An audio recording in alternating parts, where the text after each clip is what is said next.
নমস্কাৰ বন্ধুসকল, জবিনে শৰ্মাই আপোনাক স্বাগতম জনাইছোঁ। বন্ধুসকল, পঞ্চায়ত আৰু গ্ৰাম উন্নয়ন বিভাগত বহুকেইটা গ্ৰাম্যমুখী পদৰ বাবে নটিফিকেশ্যন আহিছে, য'ত কেৱল আপুনি 8 পাছ হ'লে ইয়াৰ বাবে এপ্লাই কৰিব পাৰিব। বন্ধুসকল, ইয়াৰ বাবে কোনো ৰিটেন এক্সাম বা যিকোনো এক্সাম অনুষ্ঠিত নহয়। আপুনি ইয়াৰ বাবে ডাইৰেক্ট এণ্ট্ৰি লাভ কৰিব পাৰিব। ক'ত কেনেকৈ আবেদন কৰিব লাগিব আহক গোটেইখিনি জড়িত এইটো ভিডিঅ'ত চাই লওঁ।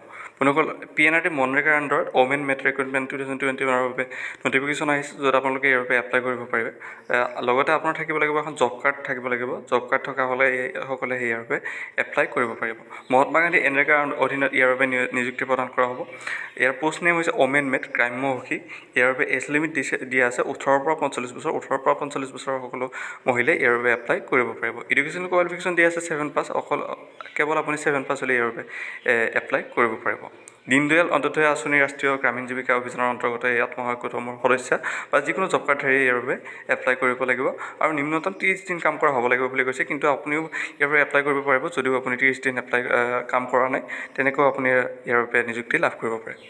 বন্ধুসকল, মান্থলি ষ্টাইপেণ্ড কোনো দিয়া নহয় যদিও ইয়াৰ বাবে আপুনি দৈনিককৈ 280 টকাকৈ মজুৰি পাব, য'ত আপোনালোকৰ মাহিলী প্ৰায় 8,400 টকা হৈ যায়। গতিকে 280 টকাকৈ আপুনি সদায় নিয়মিতভাৱে মজুৰি লাভ কৰিব।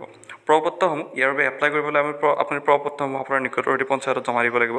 ইয়াৰ প্ৰপত্ৰখন আমাৰ ভিডিঅ' ডেছক্ৰিপশ্যনৰ লিংক দিয়া আছে, তাত গৈ আপুনি ইয়াৰ বাবে যিখন এপ্লিকেশ্যন সেইখন ডাউনলোড কৰি ল'ব পাৰে। আৰু অফিচিয়েল নটিফিকেশ্যনটো আমাৰ ভিডিঅ' ডেছক্ৰিপশ্যনত দিয়া আছে, তাত গৈ আপুনি ইয়াৰ বাবে সবিশেষ চাই ল'ব পাৰে। গোটেইখিনি সবিশেষ আপুনি এই নটিফিকেশ্যনখনতে পাব আৰু ভিডিঅ' ডেছক্ৰিপশ্যনত তাৰ লিংকসমূহ দিয়া আছে।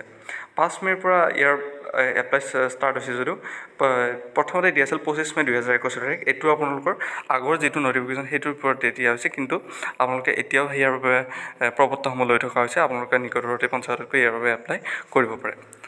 আপোনালোকৰ আজিৰ ভিডিঅ'টো ইমানেই। ভিডিঅ'টো ভাল পালে লাইক কৰিব, চেনেলটো ছাবস্ক্ৰাইব কৰিব। ধন্যবাদ।